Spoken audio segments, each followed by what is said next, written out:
My name is Claire Bennett. I'm 31 years old. And 48 hours ago, I discovered that the man I'd spent 2 years loving had apparently been conducting quarterly performance reviews on me without bothering to mention it. I'm still trying to process that sentence. Part of my brain keeps insisting the entire thing had to be some bizarre fever dream, the kind where everything feels perfectly normal until you notice your high school math teacher has the head of a horse. Unfortunately, this was real, and somehow, it was worse. Ethan Cole and I had been together for 2 years.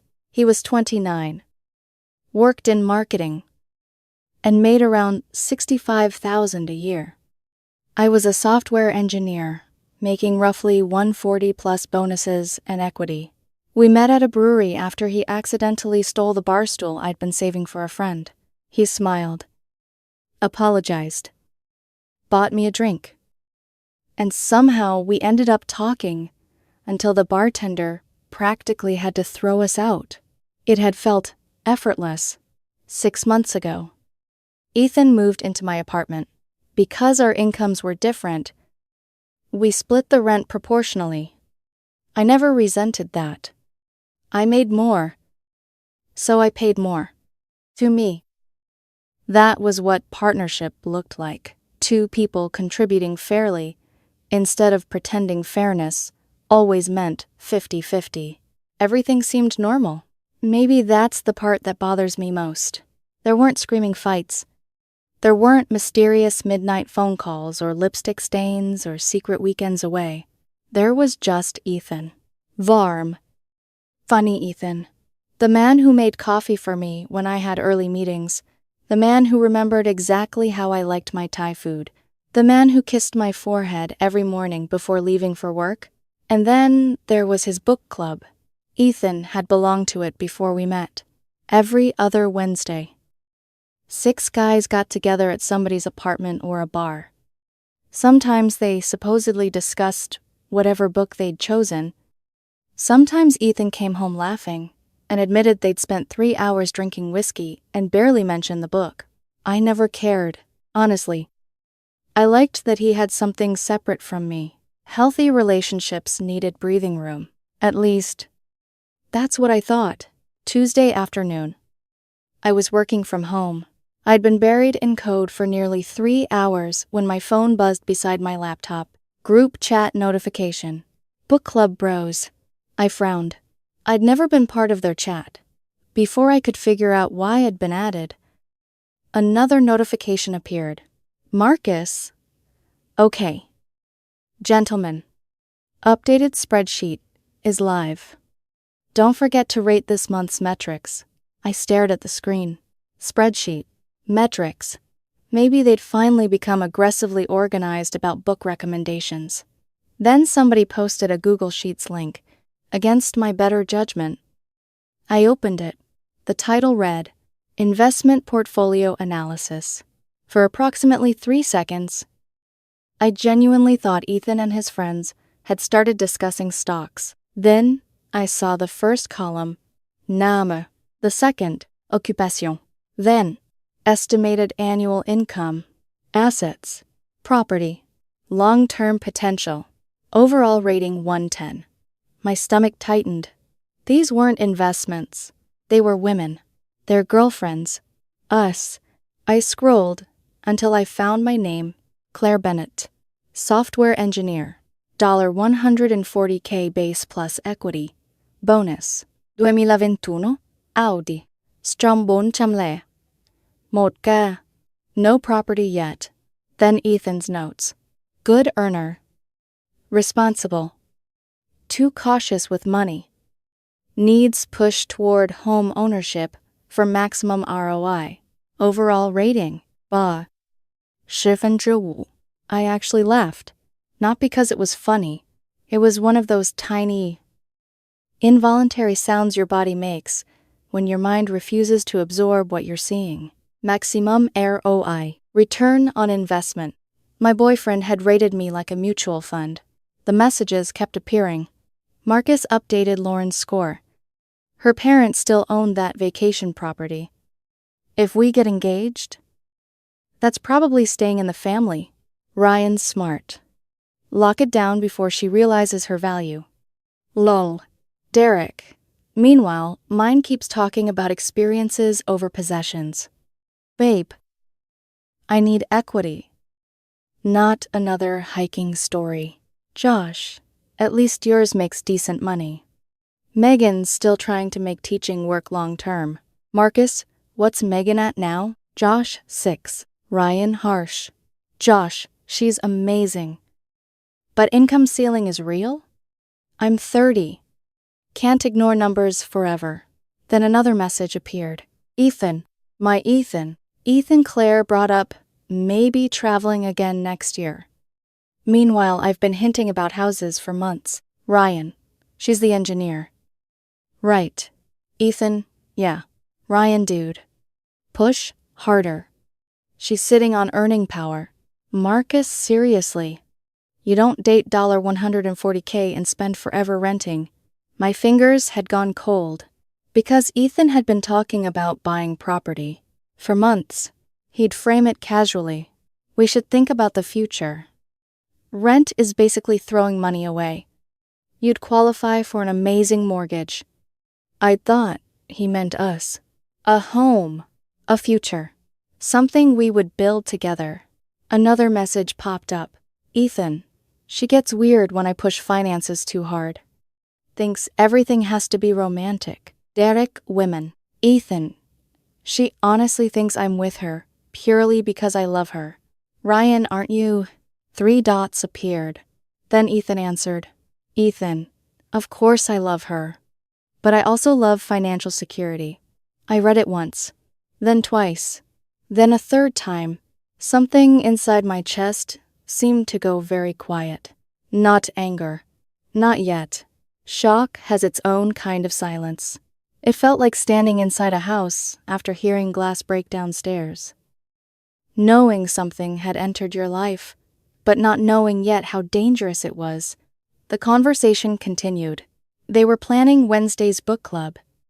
Except apparently the real agenda was wine. Whiskey. And what Marcus called Q4 relationship strategy. Commitment timelines. Engagement pressure. Shared accounts. Property. Which girlfriends needed upgrading.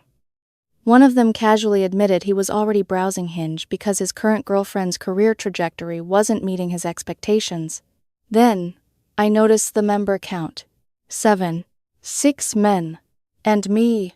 Someone had accidentally added Claire instead of whichever contact they intended. My heart started pounding. I could leave. Screenshot everything. Wait for Ethan. Confront him privately. That would have been the calm option. The mature option. Probably the option my therapist would eventually tell me I should have chosen. Instead, I clicked every profile in the group. Namis. Instagram accounts. Girlfriends. It took me less than an hour to identify 5 of them. Women smiling beside men who were privately giving them numerical ratings. One caption read, "My favorite person."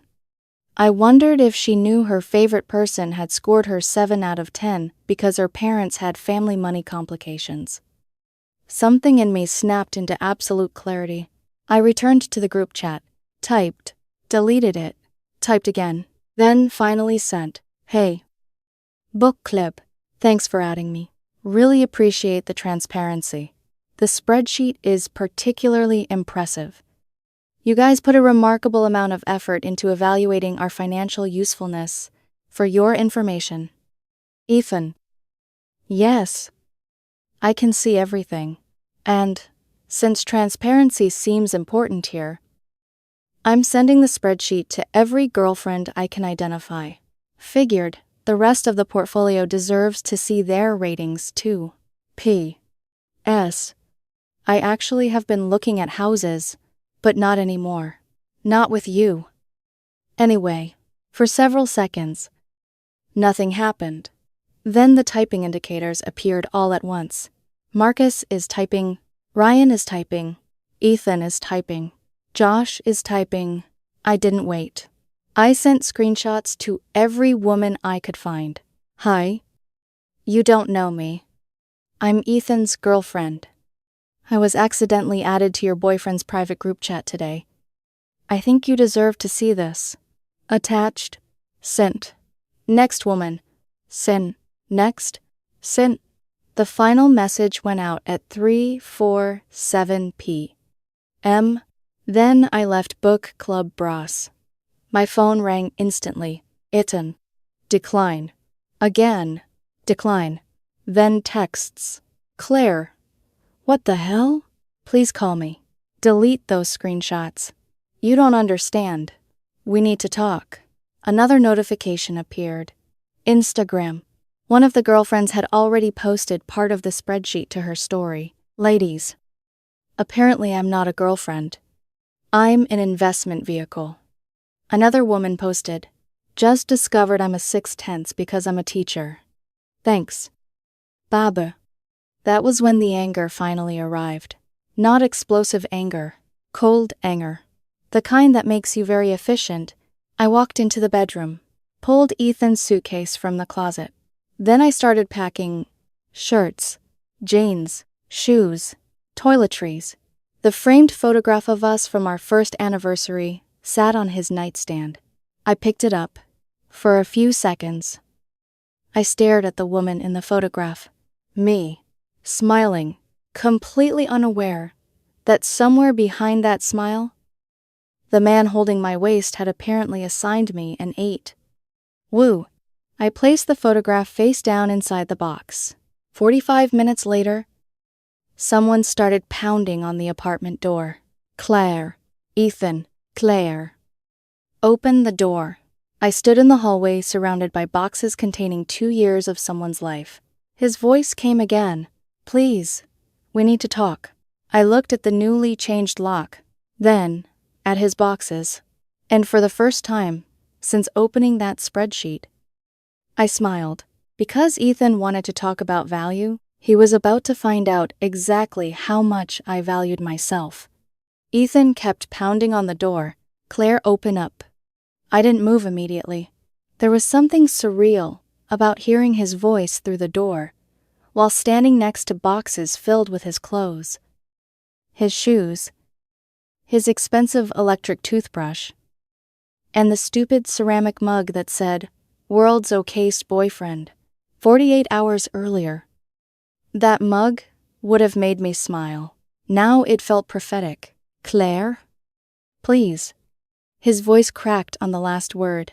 I walked over and opened the door, but kept the security chain latched. Ethan stood in the hallway, looking like he had run the entire way from his office. His hair was a mess. His shirt was untucked. His face was pale. What the hell are you doing? He asked. I stared at him. What am I doing? He lowered his voice. Can I come inside? No. Claire. No. His eyes moved past me, searching the apartment. Then he saw the boxes. His entire expression changed. You packed my stuff. Most of it? You're throwing me out over this. I almost laughed. Over this. It was a private chat. There it was. Not I'm sorry. Not, I can't believe I hurt you. A private chat. I leaned against the doorframe. Private chat. Where you rated me like cattle. That's not what happened. You gave me an 8.5. That was a joke.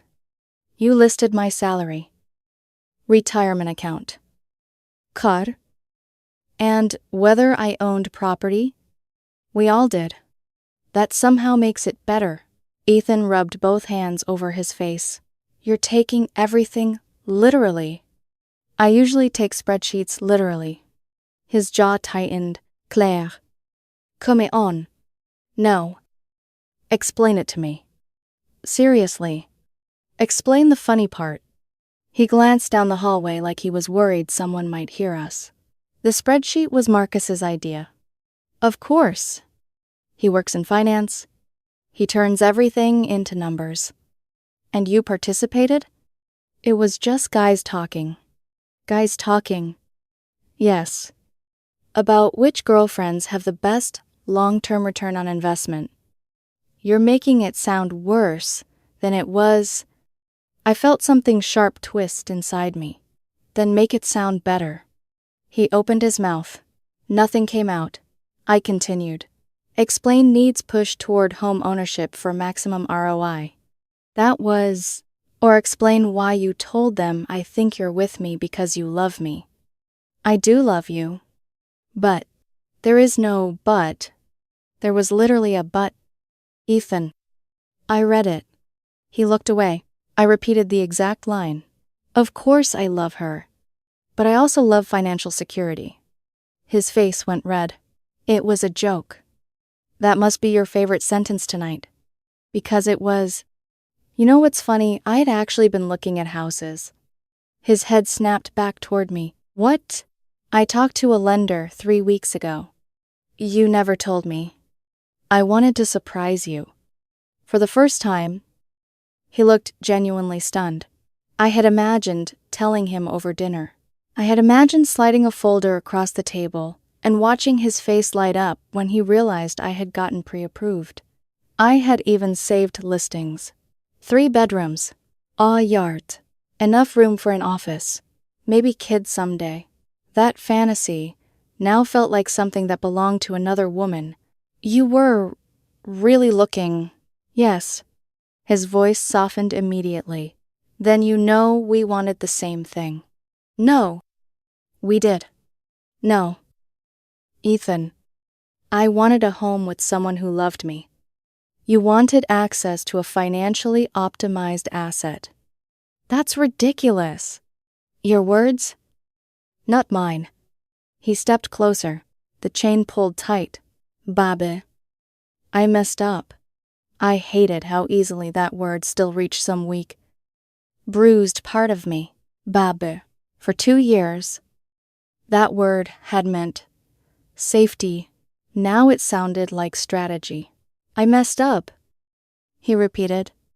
Okay, I admit it. But this is fixable. What part? All of it? The spreadsheet? Yes. The messages? Yes. The fact that your friends know exactly how much I make? He hesitated. That wasn't supposed to be seen by me. That's not what I meant. What did you mean? He exhaled hard. We talk. People talk about their relationships. Do your coworkers maintain spreadsheets ranking their wives? No. Does your father rank your mother's financial potential out of 10? Claire. Does your mother know she should improve her ROI? Stop. No. You wanted to explain context. I'm asking for context. His eyes filled, and for one terrible second, I nearly softened. 2 years doesn't disappear simply because you discover something ugly.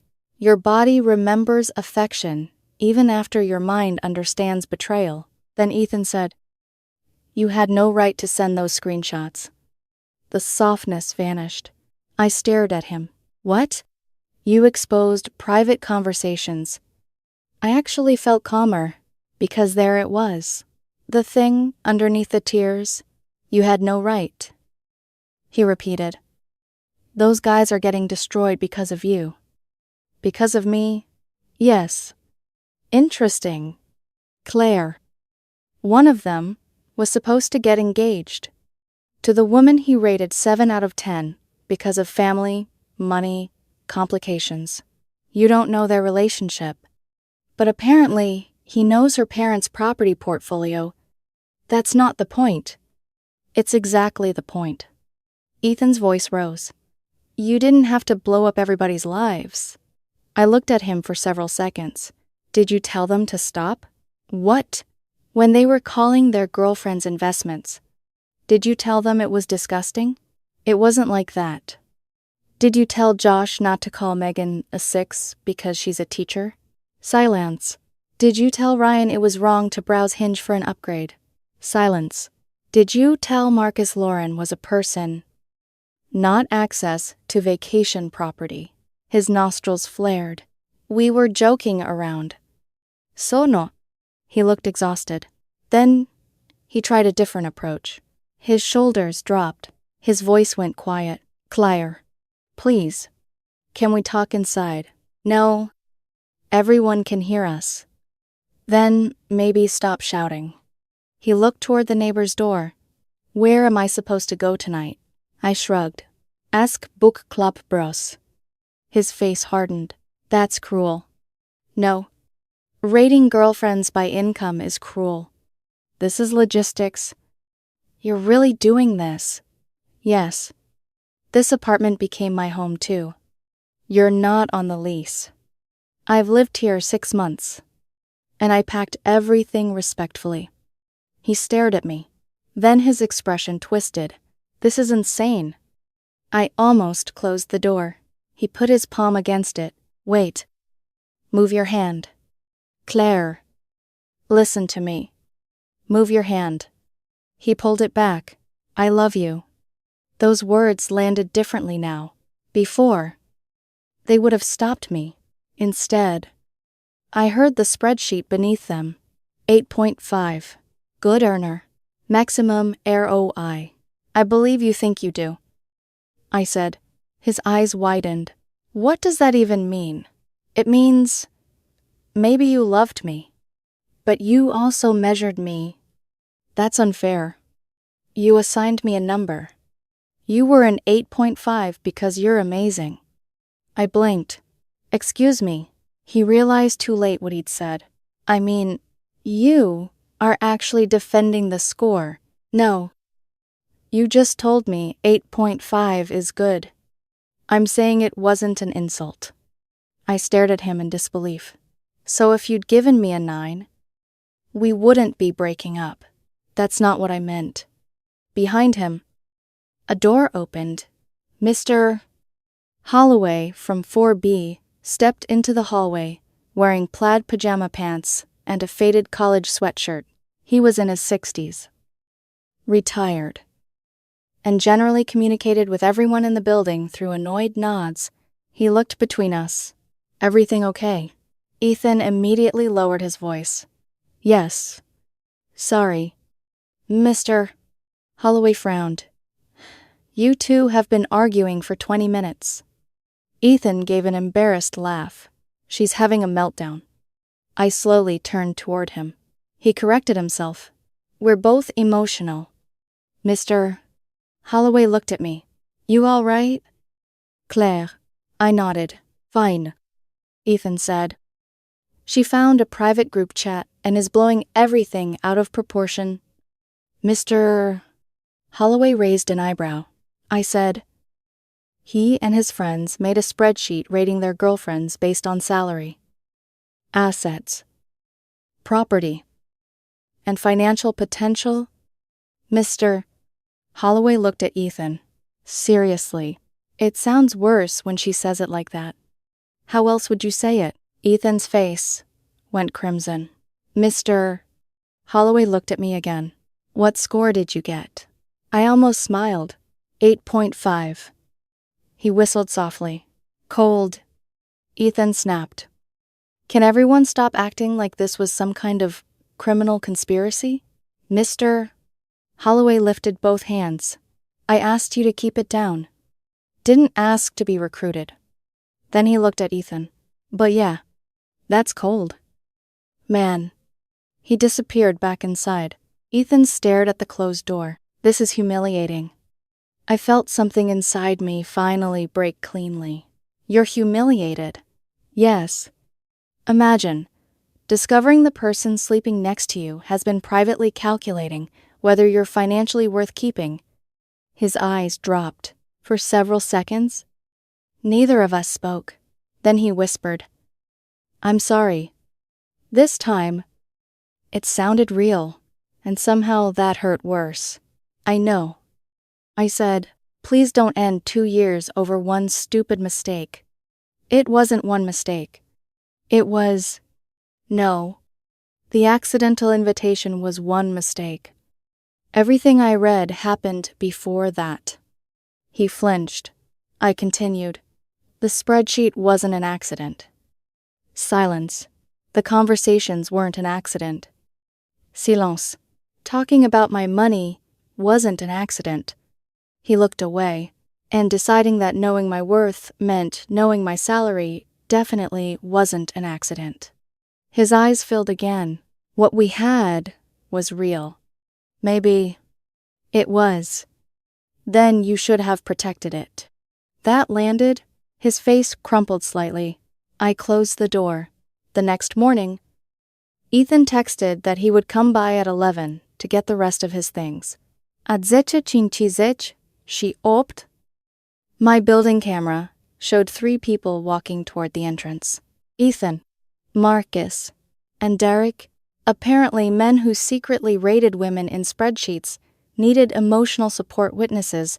I let them upstairs. Marcus entered first. He wouldn't look directly at me. Derek looked furious. Ethan looked like he hadn't slept. I had lined every box against the living room wall. Everything should be there, I said. Marcus gave a sarcastic laugh. Very organized. I looked at him. I figured spreadsheets were your preferred format. Ethan closed his eyes. Claire. Marcus's jaw tightened. You know what you did might actually be illegal. I smiled. Go on. You shared private communications without permission. I was added to the group. Accidentally. But I was added. You knew you weren't supposed to be there. I didn't hack anyone. I didn't steal a password. Your friend invited my number into your conversation. Marcus looked toward Ethan. She really thinks this is funny. No. I think your threat is funny. Derek muttered, while lifting a box. This whole thing is dramatic as hell. I heard him. Your girlfriend dumped you too. He froze. That's none of your business. I'll take that as yes. His expression hardened. You ruined 6 relationships. No. 6 men wrote down exactly how they saw their girlfriends. Marcus snapped. Everyone thinks about financial compatibility. I agree. That caught him off guard. I continued, talking about debt, savings, kids, careers, and financial goals is healthy. Exactly. Secretly scoring your partner 6 out of 10 because she's a teacher is not. Derek set the box down harder than necessary. She knew I wanted stability. Did she know she was being graded? Nothing. Did Lauren know her parents' vacation property increased her score? Marcus looked away. Did any of us know? Silence, Ethan said quietly. Just take the boxes. They carried everything out in less than half an hour. Before leaving, Ethan stood in the doorway. Marcus and Derek were already heading toward the elevator. You're going to regret this, he said. I stared at him. What part? Throwing away what we had. What we had included a secret quarterly review. That wasn't all we had. No, it wasn't. His face softened. That was the problem. We had good memories. Real ones. That didn't make the ugly part imaginary. I did love you, he whispered. I swallowed. But you were calculating whether loving me was profitable. That's not fair. Neither was the spreadsheet. He shook his head. You're impossible. Goodbye. Ethan. I closed the door. Then, I sat on the floor and cried for the first time, not because I wanted him back, because finally, after the anger and adrenaline burned away, grief had room to enter. 2 years, 2 birthdays, 2 Christmases, a trip to Seattle, his hand in mine at my grandmother's funeral, the night he stayed awake until 3 because I was panicking about a presentation. Those memories didn't disappear. They simply stopped meaning what I thought they meant. An hour later, my phone buzzed. Instagram. Megan, the teacher, had posted publicly a photograph of herself standing in her classroom. Caption: For anyone who needs the reminder today, your worth is not your salary. Apparently, someone I loved needed a spreadsheet to decide whether I was enough. By afternoon, the whole situation had gone nuclear. Lauren posted the spreadsheet with names blurred, but categories visible. Another woman wrote, "Apparently family money complications make me a 7. My parents are thrilled." Comments poured in. Some were jokes. Some were furious. Some were people admitting they'd experienced relationships where money had quietly become a measure of love. Then Marcus posted, "Friendly reminder that private conversations between friends are private for a reason. Violating boundaries is manipulative behavior." He got destroyed. Within 20 minutes. There were hundreds of replies. One person wrote, "Maybe don't maintain a girlfriend stock exchange." Another, "Bro created the Dow Jones girlfriend average and wants privacy." I shouldn't have laughed. I did. Ethan made every account private. That evening, my phone rang. His mother. I stared at her name for several seconds before answering. "Hello, Claire." "Hi, Mrs. Cole." "Honey." Her voice sounded exhausted. "I just found out what happened." My stomach tightened. "I'm sorry this became so public." "Don't apologize." I blinked. "What?" "My son is an idiot." I sat up straighter. She sighed. "He came here last night, expecting his father and me to tell him you were being unreasonable. I didn't know what to say. He showed us the screenshots." She continued. "Or at least the ones circulating online." "Oh." I asked him if he had really written those things. And he tried telling me it was male bonding. Despite everything. I laughed. Mrs. Cole did too. A bitter little sound. His father asked whether Ethan had ever rated me. I covered my mouth. What did Ethan say? Nothing. Which was probably wise. For the first time in 24 hours, something inside me loosened. Mrs. Cole became serious again. "I'm ashamed of him." "Claire, you don't have to apologize for him." "I know. But I want to." There was a pause. "He asked me to call you." I closed my eyes. There it is. "He wants me to convince you to take him back."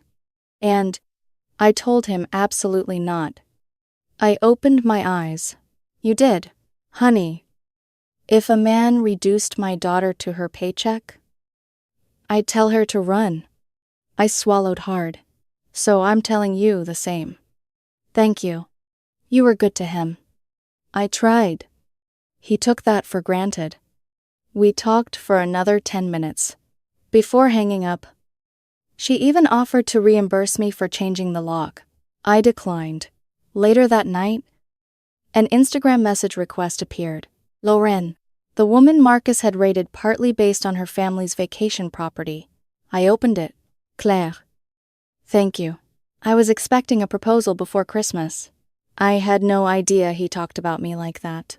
You probably saved me from making the biggest mistake of my life." 10 minutes later, another message arrived.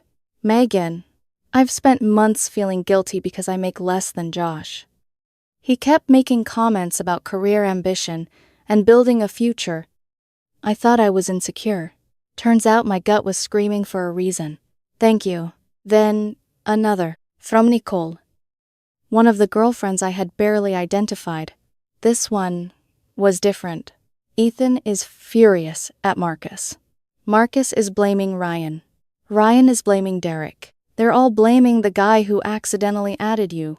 Their little group is eating itself alive. Thought you might enjoy knowing." I stared at that message. Then smiled. Apparently book club had finally found something worth discussing. Themselves. 1 week later, Book Club Bros was no longer functioning as a book club, or as bros, or apparently. As emotionally stable adults, I learned this through Megan. The teacher Josh had rated 6 out of 10. She messaged me late Friday night. "You are not going to believe this." Attached was an audio file. I stared at it for a second before replying. "What is that?" Her response came immediately. "Josh called me drunk from their emergency meeting. I recorded part of it because I knew he'd deny everything later. Apparently, the 6 men had gathered at a bar to discuss damage control. Damage control? As if their problem was public relations, rather than the fact that 6 women had discovered their boyfriends were treating relationships like financial portfolios. I put on headphones and played the recording. The audio was messy. Music, glasses, clinking, people shouting. Then Marcus's voice, "This is Ryan's fault." Ryan immediately fired back. "How is it my fault? You added Claire." "I didn't add her." "Then who did?" I was updating the spreadsheet. I must have clicked the wrong Claire. Somebody laughed bitterly. Then Ethan. "It doesn't matter who added her. The point is, nobody checked." Marcus snapped. "Easy for you to say. You were the one writing the most brutal stuff." "That's bullshit." "Oh. She thinks I'm with her because I love her." "Remember that." There was silence. Then Ethan said, "You made the spreadsheet. And you filled it out." Another voice, Derek. I think cut in. "Can everyone shut up? We're all single now." Someone slammed something onto the table. Josh said, "Megan won't even talk to me." Ryan replied, "Nicole blocked me everywhere." Marcus said, "Lauren told her parents." Derek groaned. "What does that matter?" Marcus lowered his voice. "Her dad knows people at my firm." I actually paused the recording. Of course, that was his concern. Not heartbreak. Networking. I resumed. Ethan's voice came through again. "This never would have happened if everyone had been more careful." Marcus laughed. "Don't act like you're innocent. You were always the one pushing the whole financial security thing. Because financial security matters. So, does not getting caught, apparently." A chair scraped. Then, several voices overlapped. Josh was accusing Marcus of encouraging everyone to assign scores. Ryan was accusing Ethan of turning every conversation into property and income. Derek was insisting they had all started as jokes. Then Ethan shouted, "None of you cared until your girlfriends found out." That shut them up, because he was right. For perhaps the first time since all of this started, Ethan accidentally said something honest. The bartender eventually threatened to throw them out. But the best part, Megan had been at the same bar. Not intentionally. She was there with coworkers. She heard almost the entire meltdown from across the room. Later that night, she posted, "Nothing like watching 6 grown men blame each other because their girlfriends discovered they were secretly ranked like fantasy football players. 10/10 entertainment. Would recommend." I laughed so hard, I had to sit down. That should have been the end of it. It wasn't, because once Ethan realized I genuinely wasn't taking him back, something in him changed. At first, he was apologetic, then desperate, then angry. Then he began rewriting history. Day 3 after the breakup, he showed up at my building. I knew, because the front desk called, "Claire, there's a man downstairs asking to come up." "Ethan." "Yes." "Don't let him up." He buzzed my apartment anyway. Once. Twice. 7 times. Then texts started. "Please just give me 5 minutes. I need to explain. You owe me a conversation." That last one made me stare at the screen. I owe you. Apparently. Even closure had become something he thought was part of his investment return. Security eventually asked him to leave. Day 4. One of our mutual friends called. His name was Ben. We'd known each other since college. "Claire," he said carefully. "Ethan reached out. I figured, he wants me to talk some sense into you." "Are you calling to talk sense into me?" "No." "Good." Ben sighed. "He's desperate." That sounds like a him problem. I agree. There was a pause. But there's something else. The way he said it made my stomach tighten. "What?" He's telling some people you hacked his phone. I sat up. What? Yeah. I was added to the group chat. I know. I never touched his phone. I know. I have screenshots showing I was literally a member. I know. Claire. Then why is he saying that? Ben hesitated. Because my girlfriend accidentally discovered I was rating her finances in a spreadsheet. Sounds worse. I closed my eyes. There it was. Narrative management. Marketing. Very on brand for Ethan. Actually, I'm not responding. I said. That's probably smart. Day 5. Ethan made his Instagram public again. His post read, "Sometimes, the people you trust most will betray you in ways you never imagined. Privacy matters. Trust matters. Boundaries matter. I'm learning who my real friends are." It was vague enough to sound profound, if you had no idea what happened. Unfortunately for Ethan, almost everyone knew what happened. The comments were brutal. One person wrote, "Boundaries like not secretly evaluating your girlfriend's retirement account." Another, "My brother in Christ. You created a girlfriend credit rating system." Ethan deleted several comments, then disabled commenting completely. I should have ignored it. I tried to. Then came day 6. Ben called again. This time, he sounded nervous. "You should probably look at Ethan's post." "I really don't want to." "You need to." I opened Instagram. Ethan had posted a long statement. "Yes. My ex violated my privacy by sharing confidential conversations. Yes. I'm exploring legal options. No. I won't allow myself to be manipulated into believing I was wrong for discussing finances with close friends. Financial abuse is real. Income disparities create unhealthy power dynamics. Men deserve spaces to discuss relationships without being shamed. For 2 years, I lived with someone who controlled the financial balance of our relationship and constantly made me feel inadequate because I earned less. The group chat was a support system. It wasn't about greed. It was about survival. I read it twice. My pulse started pounding. Financial abuse. He was calling me financially abusive. For several seconds, I couldn't think. Then I felt physically sick, because this wasn't some vague quote about betrayal anymore. This was an accusation. And some people were believing it. The comments were divided. Most people who knew the spreadsheet story pushed back. But strangers, different story. One comment said, "High-income women can absolutely financially control their partners. Believe men too." Another, "Everyone laughed at the spreadsheet. But maybe there was more happening privately."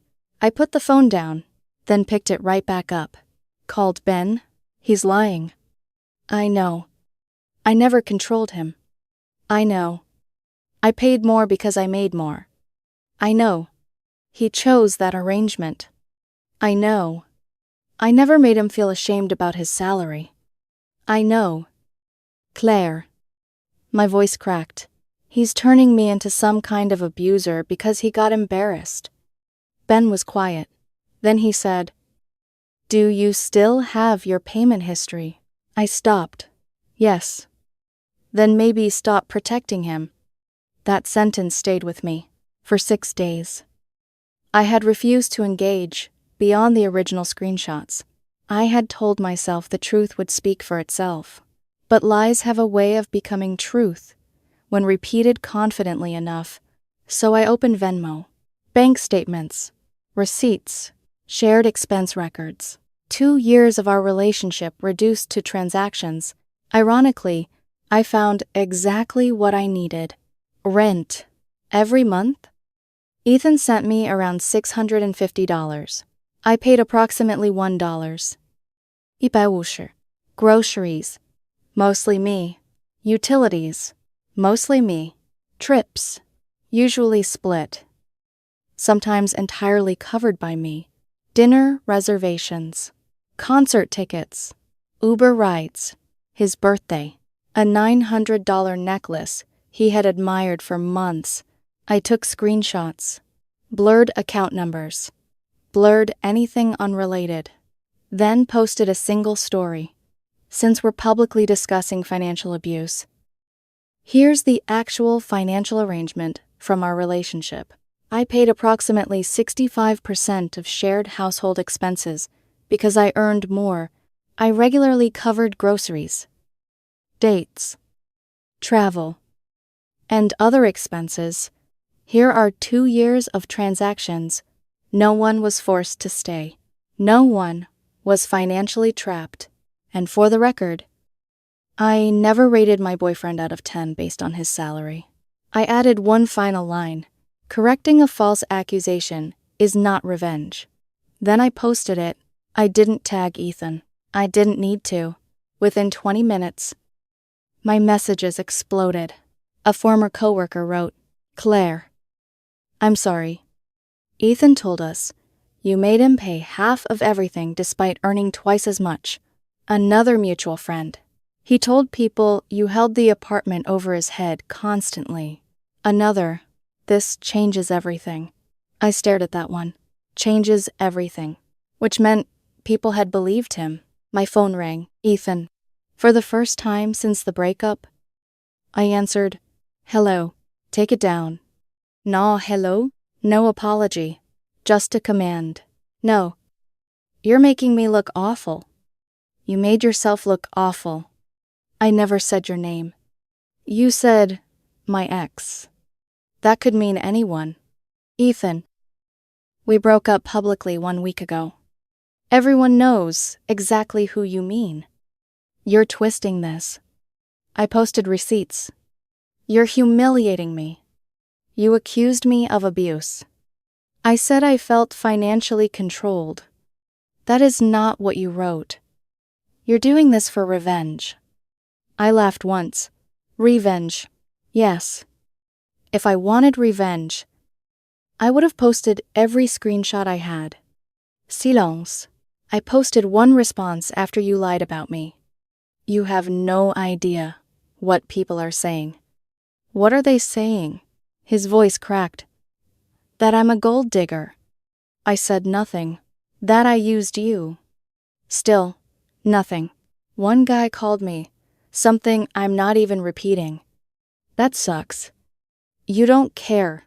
"I care that strangers are harassing you." "I don't support that." "Then delete the post." "No." "Why?" "Because the harassment doesn't make your accusation true." His breathing became uneven. "Claire, please."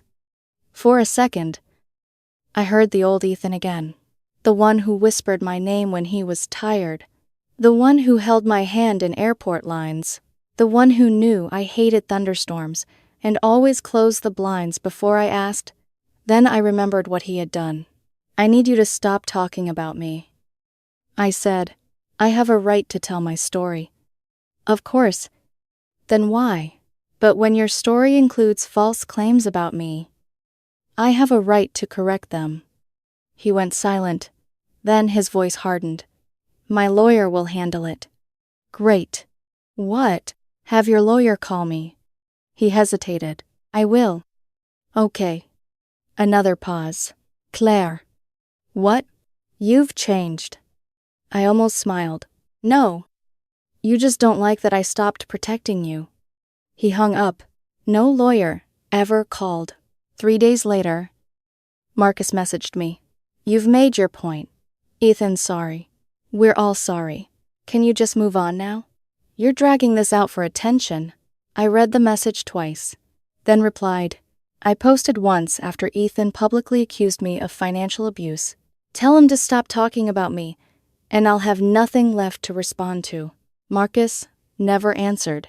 For several days, everything went quiet.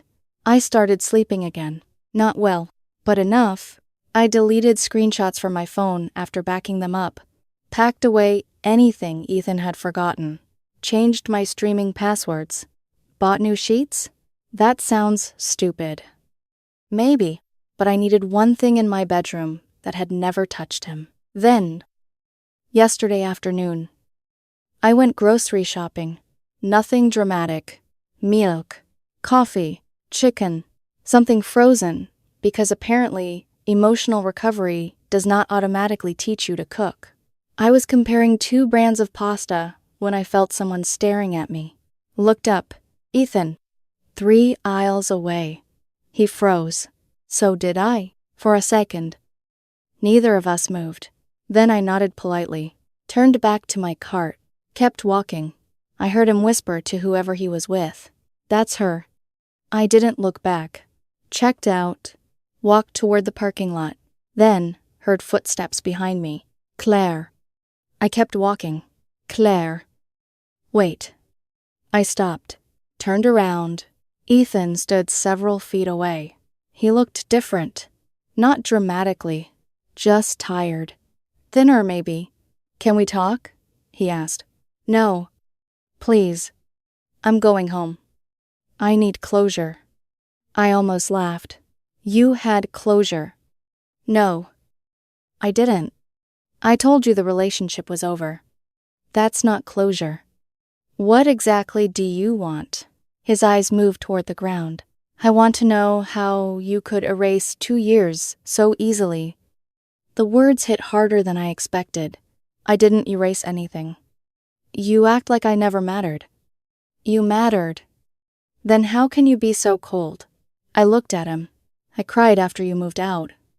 He blinked. I barely slept for a week. His face changed. I loved you. Ethan. He swallowed. Love it. Yes. You don't anymore. I don't know what I feel anymore. He stepped closer. I made mistakes. Yes. I know that now. Good. I was stupid. Yes. The guys got in my head. I shook my head. No. What? They influenced you. They didn't invent you. That's not fair. You filled out the spreadsheet. I know. You wrote the comments. I know. You discussed my salary. I know. You joked that you loved financial security. His eyes filled. I was trying to fit in. Then you were willing to disrespect me to fit in. That stopped him. For several seconds, neither of us spoke. Then he said quietly, I did love you. I believed him, and that was almost worse. I think you did too. His face lifted hopefully, but it wasn't enough. The hope disappeared. What does that mean? It means love shouldn't need a rating system. I told you that wasn't. You can love someone and still use them. He flinched. You can love someone and still reduce them. Claire, you can love someone and still hurt them so badly that love stops being enough reason to stay. His eyes were wet now. Everyone thinks I'm a horrible person. I exhaled. Maybe stop worrying about what everyone thinks. Easy for you to say. Why? Because everybody sided with you. No. They saw what you wrote. You posted it. You wrote it. His jaw tightened. So this is it. Yes. No friendship. No. Nothing. Nothing. He looked genuinely wounded. 2 years of memories flashed through my head again. Christmas morning. Our brewery anniversary. His head in my lap during a migraine. Me laughing while he tried to assemble a bookshelf backward. Good things. Real things. But real memories do not obligate you to accept future disrespect. I hope you figure yourself out. I said. His voice broke. I thought we'd buy a house. My chest tightened. So did I. That was the saddest truth of all. He looked like he wanted to say something else. Instead, I turned around, walked to my car, put the groceries in the trunk. He didn't follow. For the first time since this started, neither of us was fighting. There was nothing left to win. 3 weeks later, things finally settled down. Mostly, there were still occasional messages from strangers who had somehow stumbled across screenshots of the spreadsheet. There were still people debating whether what Ethan and his friends had done was harmless venting or something more calculated. but the daily chaos stopped. No more calls. No more surprise visits. No more vague Instagram manifestos about privacy and betrayal and book club bros. Completely dead. Not temporarily awkward. Not taking a break. Dead. The friendship group fractured so badly that I almost felt guilty for exposing everything. Almost. Marcus and Ryan apparently had a public argument on Instagram about who was responsible for accidentally adding me. Marcus claimed Ryan had been careless. Ryan responded that Marcus was the idiot who created a spreadsheet containing everyone's girlfriend's personal financial information in the first place. Screenshots spread before they deleted everything. Because apparently none of these men had learned the first rule of the internet, screenshots live forever. Derek tried a different strategy. He went back to his girlfriend, Nicole, with messages supposedly proving that Marcus and Ethan had pressured everyone into participating. Nicole forwarded part of his apology to Megan. Megan forwarded it to me. Apparently, Derek's defense was essentially, yes, I rated you, but everyone else made me do it. Nicole's response was shorter. Lose my number. Honestly, good for her. Megan was doing better too. About 2 weeks after the breakup, she posted a photograph from a coffee shop. There was a man's hand visible across the table. No fate. No dramatic relationship announcement. Just 2 coffee cups and a caption. Turns out some people ask what books you like before asking about your salary. I smiled when I saw it. A few days later, she messaged me. Nothing serious yet. Just dating. He's nice. I replied. Nice is underrated. She sent back. And he doesn't use spreadsheets. Progress. Lauren, whose family vacation property had apparently made her a more attractive investment, was doing fine too. She told me Marcus tried twice to reconcile. The second time he arrived at her parents' house with flowers. Her father answered the door. Apparently Marcus didn't stay long. I would have paid actual money to watch that interaction.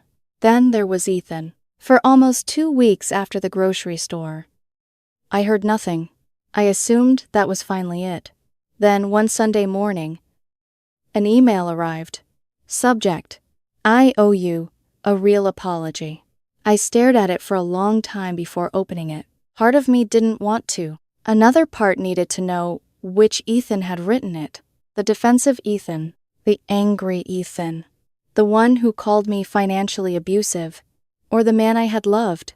The email was long, very long, but the basic version was this. He had started therapy. Good. He had finally admitted to his therapist exactly what happened, instead of presenting the sanitized version where his crazy ex-girlfriend destroyed 6 relationships over private jokes. Also good. He said his therapist asked him one question that apparently destroyed every excuse he'd been using. Would you have been comfortable showing Claire that spreadsheet before she discovered it? His answer was no. Of course it was no, and once he admitted that, everything else became harder to defend. He wrote that he'd spent weeks convincing himself. The problem was how I found out, rather than what I'd found. That sentence stopped me, because that was exactly what I had watched him do. Privacy, boundaries, betrayal, financial abuse. Anything except confronting the original behavior. He admitted the spreadsheet had been dehumanizing. His exact words were, I reduced you to numbers and metrics because it made me feel more secure about my own future. That was selfish and awful. He said the income difference between us had bothered him more than he admitted. Not because I ever criticized him, because he compared himself to me. That surprised me. Ethan had always acted proud of my career. Whenever I got promoted, he celebrated. Whenever bonuses came through, he'd joke that he was dating a future tech millionaire. I thought it was harmless. Apparently, underneath those jokes was insecurity. He wrote that Marcus's spreadsheet gave him a way to turn that insecurity around. Instead of feeling like the lower earner, Ethan could evaluate me, judge me, score me. Suddenly, He was the person deciding whether I was financially good enough. Reading that didn't make me forgive him. But for the first time, it made some of his behavior make sense. Not acceptable, just understandable. There's a difference. He apologized for telling people I had been financially abusive. That section was blunt. No excuse. He admitted he'd been embarrassed and wanted people to see him as the victim because being the villain felt unbearable. He wrote, "You didn't control me. You were generous with me." I knew that when I made those posts, and I said those things anyway because I was angry that people were judging me. That one hurt, maybe more than the spreadsheet, because the spreadsheet had been secret cruelty. The accusation had been intentional. He knew it was false, and he did it anyway. Then came the part I had expected. He wanted to make amends.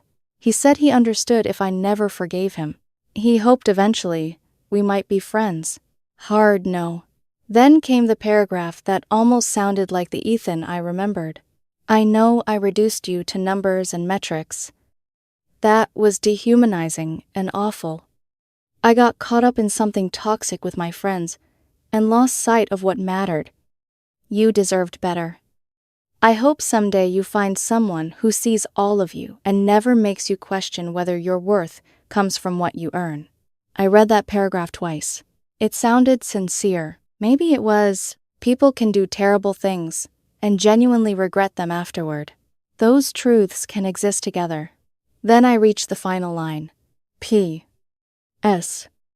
If you ever feel like talking, I'm here. I still think about what we could have been. I closed the laptop. There it was. A tiny door left open, just in case. Maybe he genuinely meant it. Maybe some part of him still believed enough apologies could eventually restore what we'd had. But what could we have been? A married couple? Homeowners? Parents? Would every raise change my score? Would every financial setback lower it? Would Ethan secretly resent me if I earned more? Would I spend years wondering what he said about me when I wasn't in the room? I realized something important. Forgiveness and reconciliation aren't the same thing. Maybe someday I would forgive Ethan completely. I hoped I would. Carrying anger forever sounded exhausting. But forgiveness didn't require reopening the door. I didn't respond. Work became weird for a while. Software isn't actually a tiny industry. But social circles inside specific companies overlap more than you'd think. A couple coworkers knew. One asked me directly. Most didn't. There were sympathetic looks in the break room, and a few awkward conversations that ended with someone suddenly becoming extremely interested in coffee. Then one afternoon, an older engineer named Daniel sat beside me at lunch. Daniel was probably in his late 50s, divorced, quiet guy. Brilliant, he said. Heard about the spreadsheet. I nearly choked on my drink. Apparently, everyone has... He shrugged. Could be worse. How? My ex-wife married me partly because she thought my startup was going public. I stared at him. Seriously. Yep. What happened? Startup failed. And she lasted another 8 years. I didn't know whether to laugh. Daniel smiled. Point is, took me 10 years and a divorce lawyer to figure out my marriage. Had a financial component I didn't understand. He took another bite of his sandwich. You figured yours out in 2 years because some idiot added you to a group chat. I smiled. That's one way of looking at it. Consider yourself lucky. Lucky. I hadn't used that word once. Humiliated, betrayed, angry, heartbroken, but lucky. Maybe. Ben eventually asked me something similar. Do you regret exposing everyone?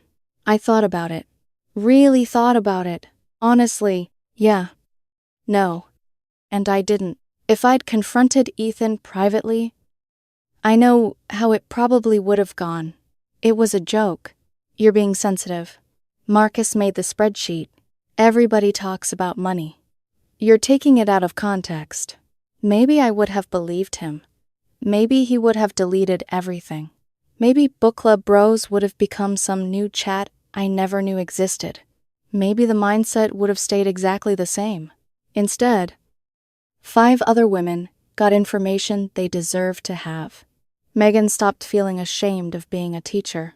Lauren learned Marcus was calculating the value of her parents' property while supposedly planning their future. Nicole discovered Derek's definition of love apparently included comparison shopping. Did I enjoy watching the relationships collapse?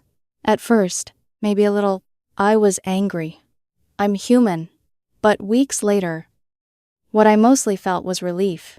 Relief that we discovered it before engagements, before marriages, before mortgages, before children, before separating our lives became something requiring lawyers instead of cardboard boxes. Some people online called me petty. Maybe. But pettiness is stealing your ex's Netflix password because they forgot your birthday. This was different. The person I loved had secretly reduced me to a financial profile, and then, when exposed, accused me of abuse to protect his reputation. I didn't owe him silence. Still, the strangest part of everything was the house. Remember how I told Ethan I'd been looking? I stopped after the breakup. For about 2 weeks, I couldn't even open the real estate app. Every listing reminded me of his spreadsheet. Home ownership, maximum ROI, financial potential. He had contaminated the idea. Then one Saturday morning, I woke up and realized something. I had wanted a house before I knew about his stupid rating. Not because Ethan wanted one, because I wanted one. I'd spent years saving. I wanted an office with an actual door instead of working beside my dining table. I wanted a little backyard. I wanted somewhere I could paint a wall without asking a landlord. So I called the realtor, started looking again. For me, not us, not Ethan, not my financial score. Me. 3 weekends later, I found it. Nothing spectacular. Small 3-bedroom place in a quiet neighborhood. Old kitchen.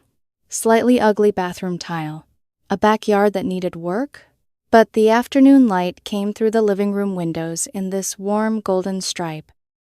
And the moment I stepped inside, something settled in me. I could see a desk near the window, bookshelves along the wall, friends drinking wine in the kitchen, a dog destroying the backyard. I made an offer. It was accepted. Closing in 6 weeks. When my mother heard, she screamed so loudly I had to move the phone away from my ear. Then came the inevitable question. So when are you dating again? Mom. What? I've been single for approximately 5 minutes. 3 weeks. Exactly. She laughed. Fine. Get the house first. Thank you. Then boyfriend. Or doe. Boyfriend. Doe. We compromised on dog first. Honestly, I'm not ready to date. The trust thing is real. Once you've seen behind the curtain like that, every innocent conversation can suddenly feel suspicious. When someone asks what I do for work, a tiny voice in my head wonders whether they're calculating. When someone jokes about salaries, it turns up. I'm working on it. Therapy helps. Good friends help. Time helps. And knowing I dodged a lifetime of wondering whether my husband was secretly updating my quarterly rating definitely helps. I've already started looking at rescue dogs. I want something big, something ridiculous, something that sheds everywhere and thinks personal finance means chewing a $20 bill. A moot. Probably the kind nobody can assign a market value to. There's one thing I've thought about constantly since this happened. Financial compatibility matters. Of course it does. People should discuss income, debt, savings, retirement, children, housing, spending habits. Pretending money doesn't matter in relationships is naive. But there's a massive difference between discussing finances with your partner and secretly evaluating your partner based on what you can extract from them. One is partnership. The other is appraisal. And if you're reading this because something in your relationship feels wrong, don't automatically convince yourself you're being paranoid. Ask questions. Pay attention. Trust patterns, not explanations.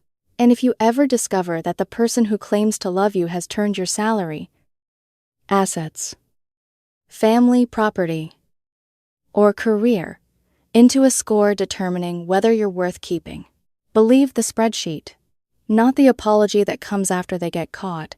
As for Ethan, I genuinely hope therapy works. I mean that I hope he understands where that insecurity came from. I hope he becomes someone who can celebrate a partner's success without needing to measure himself against it. I hope Marcus and the others learn something too. Maybe someday book club bros will even read an actual book, but Ethan and I will never be friends. That part is finished. You can't unknow how someone evaluated you when they thought you'd never see it. You can't build trust on top of a secret scorecard. And you definitely can't build a marriage wondering whether your next performance review is coming after dinner. I'm okay now, really. It hurt like hell at first. Some days, it still does. But the pain is fading. What's replacing it is relief and, admittedly, a very good story whenever someone asks why I'm single. My closing date is circled on the calendar. I've already picked out a desk for the office. Mom keeps sending me dog adoption listings. Megan occasionally sends updates about her new guy. Lauren is planning a solo trip. And somewhere, yes, Sume, Ethan is learning that people aren't portfolios. Me, I'm learning something simpler. My value was never 8.5 out of 10. It was never $140. 000 plus bonuses. It wasn't my Audi, my retirement account, my mortgage approval, or my future earning potential.